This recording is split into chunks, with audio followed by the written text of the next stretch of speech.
world. I'm joined by one of the world's leading foreign policy analysts, global commentator, CNN talk show host, columnist in the Washington Post, and author. Fareed Zakaria joins me. Fareed, appreciate you joining us there from New York. First, right at the very outset, give us a sense, Fareed, of what the last 6 weeks, or the first 6 weeks of Donald Trump 2.0, in your view, have meant for United States and the world. Thank you, Rajdeep. Always a pleasure to be with you. Look, it has been overwhelming because not just of the pace, but the scale and the kind of almost revolutionary nature of what Trump is doing. Trump really is in 2.0 effecting a much larger policy revolution than anything that he did in 1.0 in his first term. Why is this?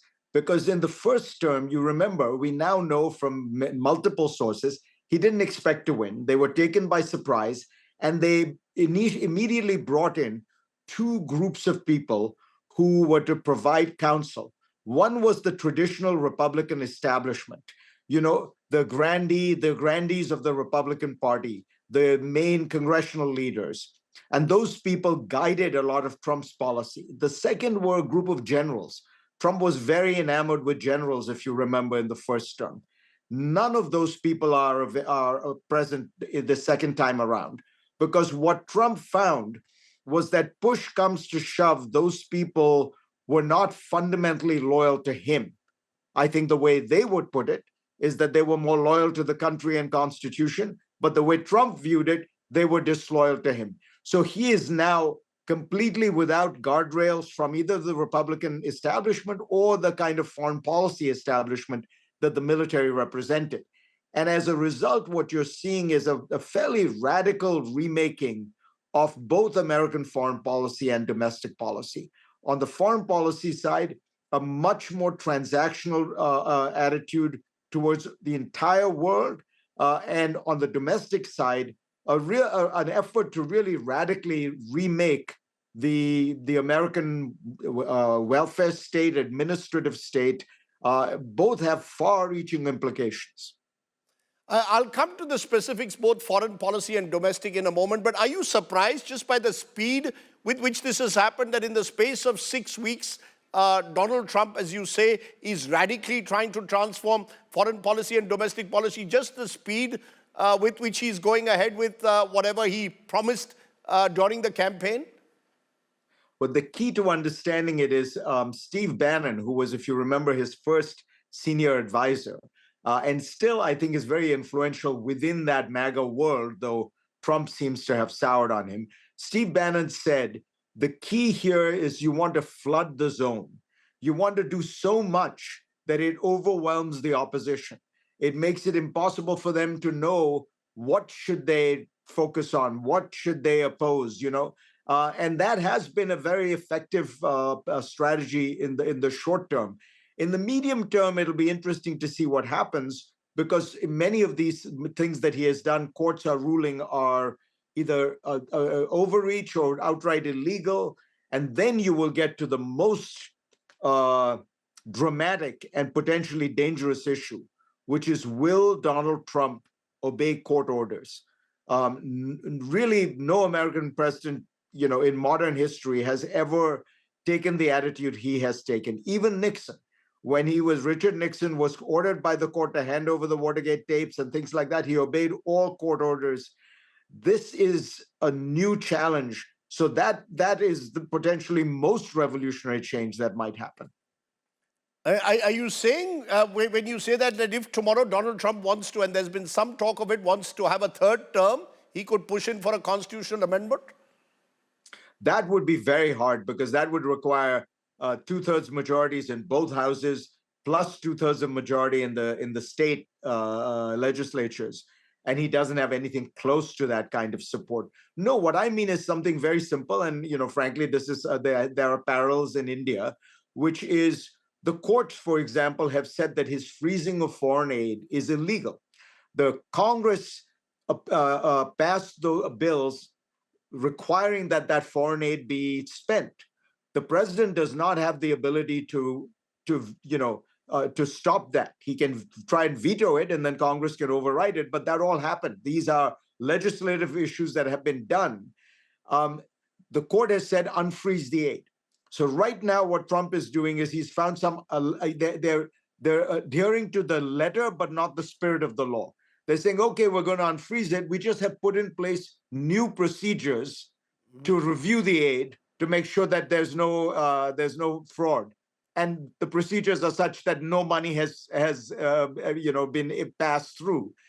At some point, the court will say, quit stalling, quit fooling around. You have to obey us. And what happens then? There is a famous court moment in the 19th century with Andrew Jackson's presidency, and J.D. Vance has cited this, which is why it's so significant, which is the Supreme Court ruled against then President Andrew Jackson. And Jackson said, the Chief Justice has issued his ruling, now let him enforce it. Meaning, the court has no army, the court has no coercive power, and if the president just defies the court, what do? It's a huge constitutional problem. That's for the future. Let's talk immediately at the present. In his speech today, the big takeaway, of course, was reciprocal tariffs starting from the 2nd of April, including on countries like India, which he says have unreasonable tariffs. He specifically cited India in the context of auto, said it's 100% higher. Do you believe he's going to go ahead with that threat? He's already put up tariffs on Mexico, on Canada, doubled it on China. Are we seeing now the world heading to a trade and tariff war from the 2nd of April? It certainly looks like that. Look, Trump has one core belief. You can go back to the 1980s when he was a real estate developer. He took out a full-page ad in the New York Times, and his main gripe was that Japan was in those days taking advantage of free trade and sending stuff to the US market. He's always been a protectionist. He's always believed in tariffs. And he applies these tariffs in a kind of almost random, arbitrary way so that the tariffs on Canada, for example, really make no sense because he's complaining about fentanyl. 2% of the fentanyl that comes into the United States comes in from Canada. So what exactly is he asking Canada for? Nobody has a good sense. If you think about these tariffs, they're so bizarre and frankly stupid because you're putting tariffs on Canada and Mexico. American cars are all made in those three countries. What we really make are North American cars. Made, some parts made in Canada, some parts made in Mexico. They cross the border, assembled finally, usually in the US or Mexico. So those will get tariffed. Your integrated supply chain. The cars that will not get tariffed are the German cars, the South Korean cars, and the Japanese cars, which will come in tariff-free. Similarly, he's putting tariffs on Mexico. But so the consumer goods that come in from Mexico will get tariffed. The stuff that comes in from Vietnam, Thailand, Indonesia, which are mostly all Chinese-owned, Chinese-made, that's the way the Chinese have gotten around tariffs. So that will all come in. It makes no sense, but he believes in it fervently. I think he is likely to do it. I think that if I can make, India is one of the few countries for which this might be beneficial because India does have very high tariffs that actually distort the markets in India. So if India could find a way to negotiate some kind of reduction of tariffs, it would be good for India. It would be good for the relationship. But the danger, Rajdeep, is that this goes into a tit for tat. The part of the speech you played, which was the most significant, was he said, if other people respond to my tariffs, I'm going to, I'll do another tit for tat. That is a path to an upward spiral of tariffs, which would get very, very destructive and very dangerous for the world. We would end up in a inflationary world in which growth would slow and inflation would rise. That's called stagflation. We had that in the 1970s. It was devastating. But what you're saying is, therefore, his threat of retaliatory tariffs is serious. It's not just an attempt to get countries like India and indeed other countries to the negotiating table. He actually means it. He actually believes that it is time to have this kind of, that America will not allow other countries to have high tariffs and he will insist on tit for tat tariff measures? I think that's right. Now, again, India might be exempt from the full wrath of Donald Trump because it's frankly a small market for the U.S. Trade with India is not that high. He has certain national security reasons why he would like to be nice to India. So there's a possibility that India could get a carve out, which is, I think, part of what Prime Minister Modi has been trying to do. But his basic attitude, Rajdeep, is tariffs are good. They shield American industry and American manufacturing. They allow me to raise revenues. He wants to create a department of external revenue, which is really crazy because if you were to even put 10% tariffs on all goods coming into America, it would not even raise 5% of the revenues that the US government needs. Tariffs, it comes out of a 19th century world, but it's a world he believes in. I'll come to the other part of tariffs in the context of China in a moment, but I want to also, Fareed, for a moment focus on the other big talking point, which is Ukraine. This has been a dramatic week of a kind I'm sure you've never seen also in your long career observing diplomacy. That standoff with Zelensky, it's gone viral across the world like little else. And today Trump turns around and says Zelensky is ready to talk peace and he hopes to have a peace dialogue as well as a deal on minerals. The Russians are in agreement. How do you see this playing out now over the next few weeks, given what we've seen happen in the last few days with Ukraine? It'll still take a long time because the reality is the Russians are not ready for peace. What they're ready for is victory. What they want are very humiliating terms for Ukraine, which the Ukrainians even now will probably not accept. But I think what you're absolutely right, Rajdeep, that what we saw was a completely unprecedented thing in foreign policy, certainly American foreign policy, which was the role reversal. The United States has always, for the last 80 years certainly, tried to be on the side of democracies fighting against dictatorships, of the victim of aggression fighting against the aggressor. In this case, not only did he weaken that support for Ukraine, he flipped. The Donald Trump essentially has been now for the last few days supporting Russia. They have put a hold on military aid. They have put a hold on intelligence sharing. The Russians, my intelligence tells me, are planning a big bombing campaign. Remember, the Russians bomb Ukraine every day, 500 Iranian Shahed drones at the very least, and they are ramping that up. So the US and Russia are trying to put Ukraine in a pincer movement. This is something nobody has ever seen, and I suspect it's going to have very deep long-term consequences. Look, if the United States can turn its back on a country it has been supporting ever since its independence in 1991, and put it under the screws this way, what does that say to countries in Europe that the United States promises to protect? What does it say to countries like Japan and South Korea? Frankly, what does it say to a country like India that is trying to have closer security relations with the United States? Is our American promises, guarantees meaningful if you're going to adopt, the basic difference is Trump has taken a transactional approach, and so every issue is taken for new. But the US over the last 80 years did not build its world order based on transactions. It based it on relationships that were built over decades. And that's the difference. Are we building relationships or are we having transactions? Given that he's turning foreign policy transactional and in a sense upturning the world order and disrupting it totally, how do you see it play out now? Do you see with Zelensky and Putin coming with Trump on the dialogue table in the near future? Is that possible? Will Europe feel completely abandoned? And what does it do to the alliances that have held for years, decades after the Second World War, like NATO? Is all of that now going to be disrupted, or is this purely transactional for the short-term goal of achieving some kind of a temporary truce or peace in Ukraine? So you put the question exactly right. In the short term, look, Zelensky has no options. the United States is the principal military supporter. And if the United States threatens to withdraw that support, that is a deadly blow for the Ukrainians. They cannot afford that. So Zelensky will have to come to the table.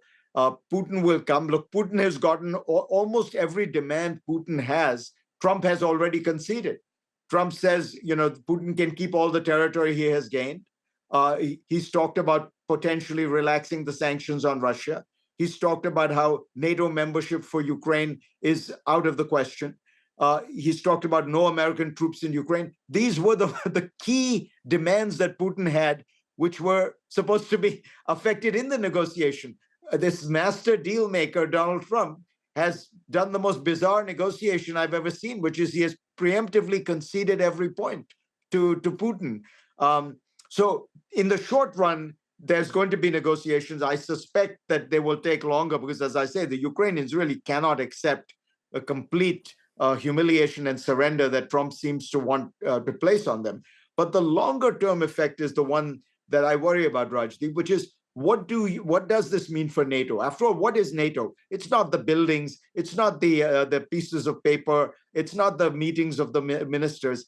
It is the fundamentally it's the question: will the president of the United States send American military power to defend a small European country if it is attacked by Russia? And you tell me, do you think any European country, particularly the small ones close to Russia, can be confident that President Trump would in fact defend them? No. So they are nervous. They're going to start thinking about what do they need to do as a result. But I think it also has an effect on how the Taiwanese think about their future, how the Japanese and the South Koreans think of their, because everybody, at the end of the day, the US was the linchpin underpinning the stability of the world, and it had anchored that in these alliances. And the core to these alliances was the United States will protect you if you're attacked. That is what's kept the peace for 80 years. But there are those who believe, I've been reading some Indian foreign policy analysts who suggest that Trump now wants to sort of recreate that world order into spheres of influence and thereby allow the likes of Putin to perhaps have his sphere of influence, even as America exercises its sphere of influence in parts closer to the United States of America. Do you see that really happening? Do you see Trump abandoning Europe and NATO in the near future because of this special relationship, if there is one, with Putin? We don't know exactly how Trump thinks about this, but certainly the policies suggest something like what you are describing, a kind of 19th century spheres of influence world in which Russia gets to have a sphere, China gets to have a sphere, and the US gets to have a sphere. The problem is, people forget what that 19th century world looked like. It was a world of constant war. Think about the way in which those great powers treated the poor countries of the world, like India. They colonized them. They extracted their resources. They enslaved their people. Is that really a world we want to go back to? I mean, the whole revolution of international affairs that's taken place after 1945 and creating this rules-based system has produced peace and prosperity and stability and dignity for a lot of the smaller countries in the world that have not, that otherwise were always the victims of this kind of great power spheres of influence condominium. So Trump may want it, but I suspect we're in a very different world. The Ukrainians, for example, are not going to accept just any peace. They will fight. They'll fight if they have to fight as an insurgency. And as we know, insurgencies can be very powerful because the Ukrainians are fighting for their life and liberty. The Russians are fighting for grand imperial design. What we know about nationalism over the last 40 years is, at the end of the day, the Ukrainians will be hard to beat with or without American assistance.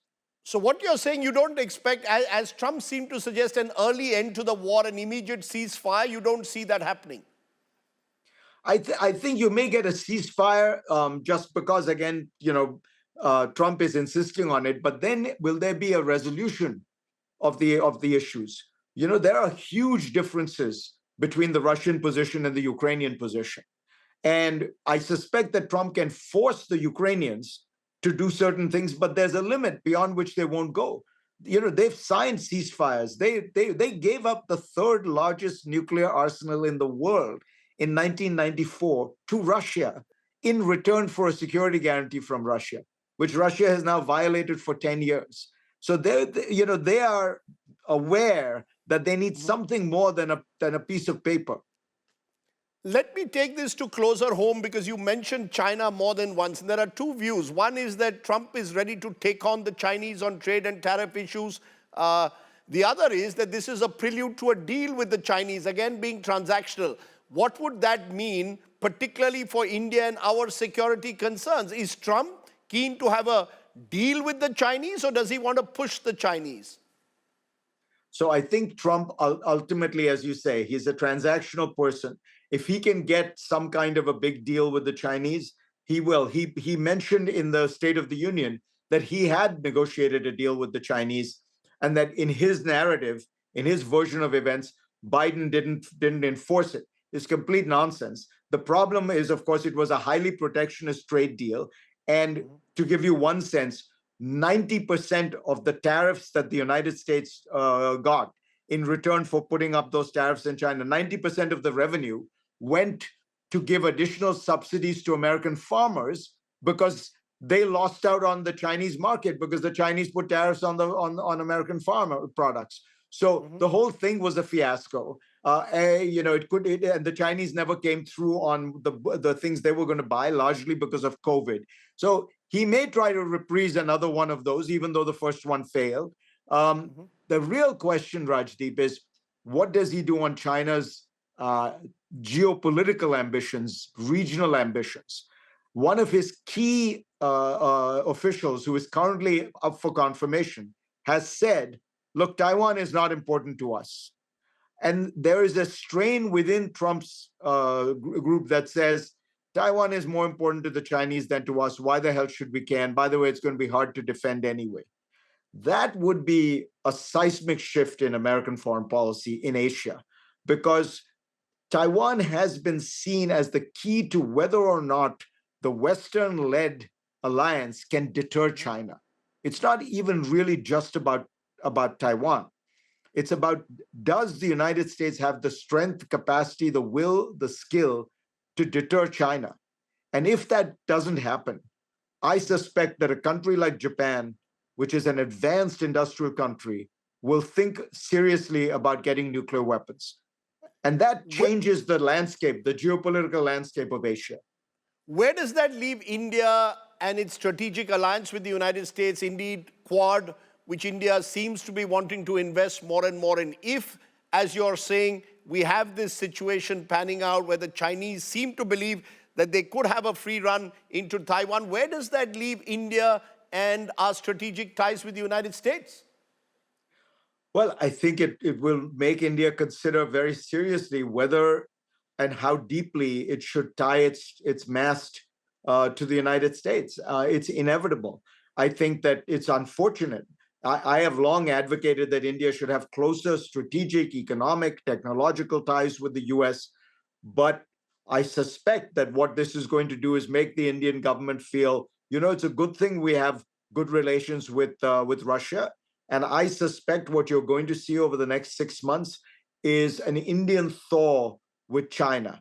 Not a major rapprochement, but I think you're going to begin to see more Chinese investment in India. You're going to see some relaxation of the tensions that are taking place. The border issue, as you know, has already been somewhat resolved in a way that there are larger buffer zones now. So the likelihood of a clash taking place doesn't happen. If the Chinese were smart, they would try to resolve the border issue now, because I think that would be taking advantage of America's, I wouldn't say weakness, but its own goal, its misguided strategy here, which is making everyone nervous. And of course, New Delhi will be nervous watching what's going on.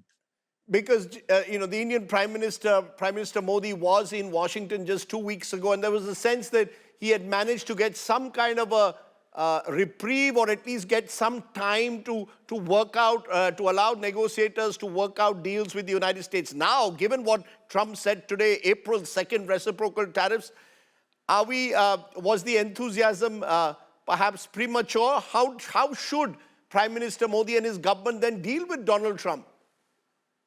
Look, Prime Minister Modi did the right thing. He went there. He has a good personal relationship with Trump.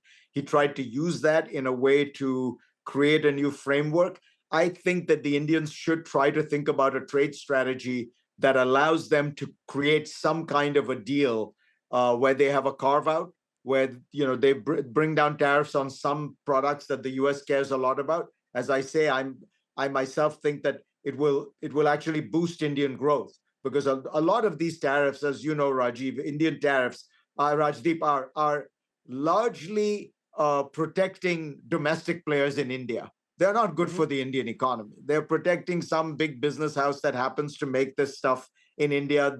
Those people don't want foreign competition, but the Indian consumer would benefit. Indian growth would benefit. The larger question, as we've been talking about, is the strategic issue. I think tariffs, you might be able to get some kind of a carve out. But how does India position itself? When it does have look, the reality of Asia is the rise of China. China is going to quadruple its nuclear arsenal in the next 10 years. India has to have a policy and think about what that means. China is going to build a blue water navy that can project power well outside its waters. India will have to have a strategy to ask itself what it does about that.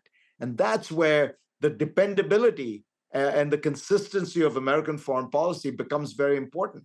And the US has been consistent with its alliances for 80 years until this. The fact is, it's interesting you use the word consistency. What have we seen today? In his speech, Donald Trump spoke about reclaiming Greenland come what may, or not just reclaiming the Panama Canal and getting Greenland, taking over Greenland. So at one level, expansionist. At another level, isolationist, saying, we'll make America great again, focus on the domestic economy. Make sense of this. Here is Donald Trump virtually talking about reclaiming Panama Canal, Greenland, also talking about converting the Gaza strip into some kind of a Riviera. So talking about the world as if, he owns the world. At the same time, talking about protecting American interests domestically. Is there a paradox? Well, there's a paradox in the sense that it's Donald Trump. I mean, he's full of contradictions. But if you want to find some through line, some strategy, it is that, the United States is rich, powerful. We want to have, more control over our hemisphere, over our immediate areas. Ironically, the reason he wants Greenland is because of global warming, which he says is a hoax. Because of global warming, the Arctic ice cap is melting, and the Russian and maybe even Chinese ships will be able to come in through there. But that's the idea: create a larger fortress America. Let the Europeans handle their own issues. Maybe we are somewhat involved in China, but in Asia. But we're not going to confront China. They can do what they want there. So there is a kind of consistency. But as I say, it harkens back to a world that was a very different world in which there was constant war, there was aggression, there was exploitation of small countries. I would think that you would look at the last 80 years and say we've gotten beyond that. But part of the core to understanding Trump is this is the politics of nostalgia. The most important word in his slogan is "Make America Great Again." Right? It is a hearkening back to some Garden of Eden that in fact never existed. But, people, we all, as we get older, we think things were better in the old days because we forget all the bad stuff. And he's now thinking back 150 years to things being better. I don't think that's the reality, but that is the core. But he's got the likes of, he's virtually got American industry sort of fawning at the moment with him. He's got the likes of Elon Musk, his comrades in arms. It seems at the moment that there is no pushback, that with the likes of Musk and others around him, they seem to believe, there seem to be a sense of invincibility that they can get away with whatever they wish to do. Right now, you are absolutely right. Part of this, though, is illusionary, which is that businessmen and even many foreign leaders have understood how to handle Trump, which is you praise him to the skies, you call him a genius, you tell him that everything he's said is has transformed the debate. Then you make either very minimal concessions. Most of the businessmen who have announced these plans for investments, those plans were already in the works. They've just dressed them up and told Trump that it was all his idea, or they massively inflate the numbers. There's one deal that Oracle and OpenAI have. They each have promised, I think, $5 billion. So it's $10 billion. They announced it as $100 billion deal, and then Trump said it may even be $500 billion. So suddenly it went from $10 billion to $500 billion. That's everybody understands that with Trump, you praise him, you massively exaggerate all the numbers involved, but there will be pushback because the truth is Trump's approval rating is not very high. Trump's approval rating right now is 47%. Biden's at this point, I think, was 55%. Trump is coming in with the second lowest approval rating of any president at this point in history, the first highest being his own approval rating in 2017. So it's important to remember that Trump presents, this image of extraordinary power, but he has a very narrow plurality, not even a majority of the American people. I think that the best way to understand him is 35% of the American people think he walks on water. He is a deity. And that support is unbelievable and unbreakable. And then there's another 10 to 15% who can be persuaded to be on his side if they think the Democrats are crazy enough. And the Democrats' mistake in the last election was on immigration and on all these multicultural issues and transgender and all that. They came across as crazy. And that tipped him over. But he's not wildly popular in America. He is a very controversial figure in America, as in the world. But the fact is the Democrats, Fareed, particularly after the defeat, are in some element of disarray. Trump every day relentlessly attacks the Biden administration, attacks Joe Biden personally. And at least from India, we now see Trump as this political strongman getting away with whatever he says on a daily basis. We've even got a Trump tracker at the moment on the channel. But is he being seen, you think, is the world also at the moment intimidated almost by Trump's presence? Not just the Zelenskys, but the Starmers, the other countries in the world are just intimidated or just don't know what will happen next and therefore are fearful of the future. Yeah, you're exactly right. And there are two reasons for this. One, Trump is a master of the media. He understands, what one might call the attention economy. That is, you need to dominate the narrative. You need to shape the narrative. And he's out there relentlessly partisan. He has no interest in being presidential. He has no interest in being bipartisan. As you say, in the State of the Union, I cannot remember anybody else relentlessly attacking his predecessor. In fact, if anything, in addresses like that, often there's an effort to say we're continuing some of the great policies of this country. No, Trump relentlessly, polemically shapes the agenda to advantage him, to try to put the opponents on the defense. But the other piece here is that Trump, and this gets at the foreign leaders issue. Trump is, again, because he's so transactional, he's always looking to see whom does he have leverage with, so that whom can he pressure into a win-lose. For Trump, there is no win-win. He wins, you lose. Well, guess what? Your leverage is with your allies, right? Because you are the one, the United States is providing protection. The United States has built economic interdependence, which means they depend on you to a certain extent. The Canadian economy, it depends on the US economy. He has no leverage with Putin. He has no leverage with Xi. So he has gone to war with his own friends, with his allies. In the long run, however, as I say, what this does is it transforms America's situation in the world from being the country that created this enduring set of relationships into a country that is purely transactional. And I think, as any good businessman will tell you, the way you build a great enterprise that endures is not transactions, but relationships. Trump is the kind of businessman, and this is what he was like. Every deal he made, the other party felt so cheated, they never wanted to do business with him again. That's what Which is he's doing in international affairs. Which is what we saw also, Fareed, to a large extent in Trump 1.0. There was a revolving door. A lot of the people who were in his cabinet eventually left him, some with some element of recrimination. Do you see that happening, or do you believe the likes of J.D. Vance, the Elon Musk who are around him? Now, this is, as you said at the very outset, a very different Trump administration, one which he controls far more than he did in his first term. Will they all stay? Are we seeing, therefore, Trumpism going to last the next 4 years, or do you see ups and downs coming, that he's going through some kind of a honeymoon period at the moment, but that might not last?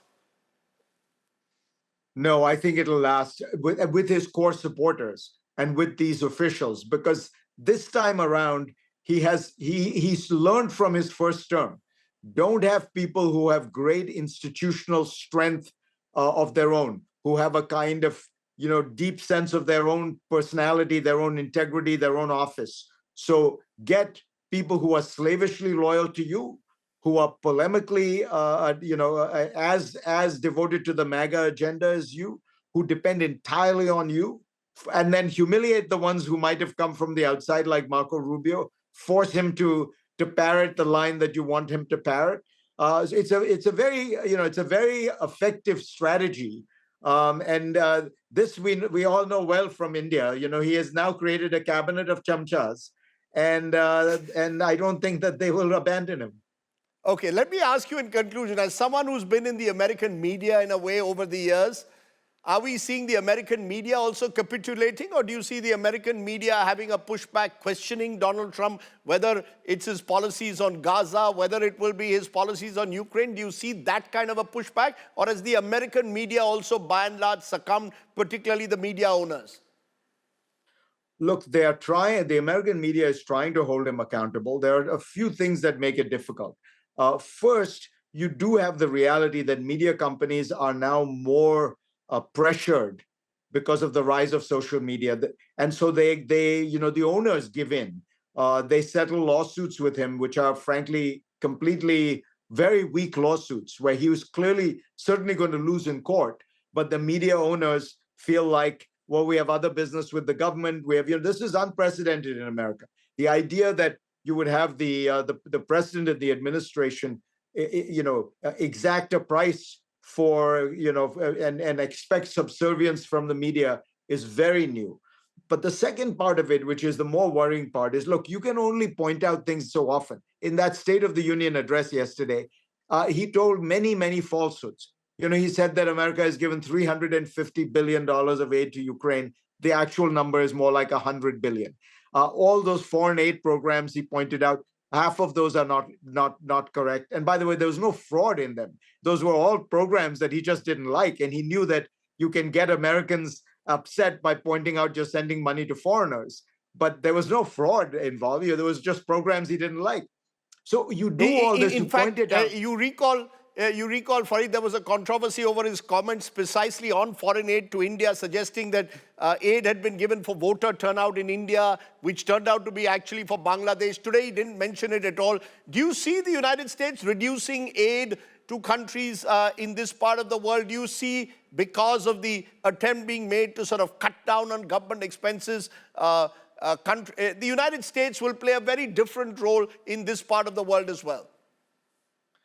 Oh, yes. I mean, if Trump has his way, this is, as I say, a revolution in foreign policy. Look, the United States is the richest country in the history of the world.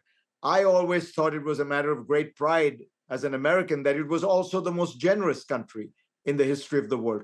4 out of every $10 of humanitarian aid given worldwide is given by the United States, or it used to be given by the United States.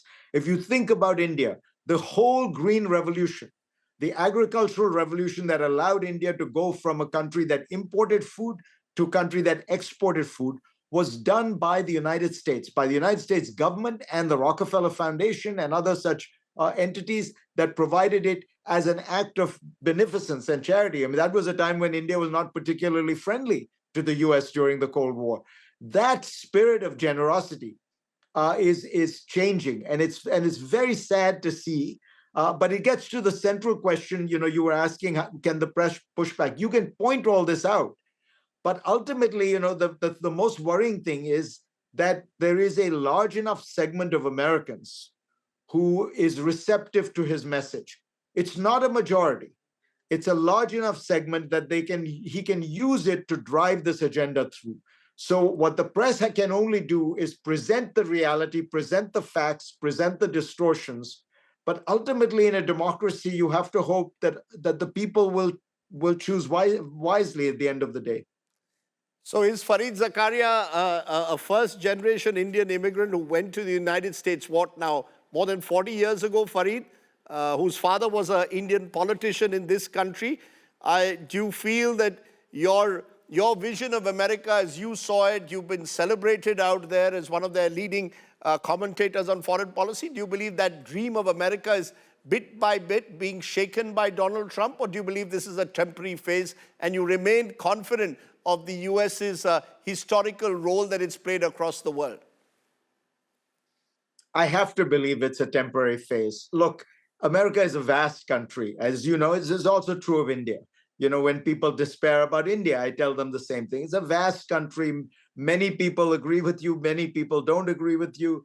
The people who like Modi, you can point to, his triumphs. The people who don't, I point out, it's never gotten more than 36, 37% of the vote. The same is true in America. It's a big country with many, many different elements. But ultimately, it's a matter of temperament and belief. I tend to believe that over time, the ordinary people make the right choices. That is the fundamental belief we all have to have in democracy. So yes, I'm still optimistic about America. And I think, Winston Churchill said, you can always count on America to do the right thing after it has exhausted all other alternatives. I think we are right now in the exhausting all other alternatives phase of this, but we'll get to the right place. Fareed Zakaria, on that optimistic note, and in the hope that, as they would say in India, fir subah hogi, there will be a dawn. Hopefully, Donald Trump will also recognize America's historical role as well at some stage or the other. But I really appreciate you joining us on this important day. The timing couldn't have been better, because Donald Trump, as I said, is making headlines, not just in the United States, but across the world. Always good to listen to you, Fareed Zakaria, and thank you very much for taking out the time. Really appreciate it. My pleasure, Rajdeep. Always a pleasure.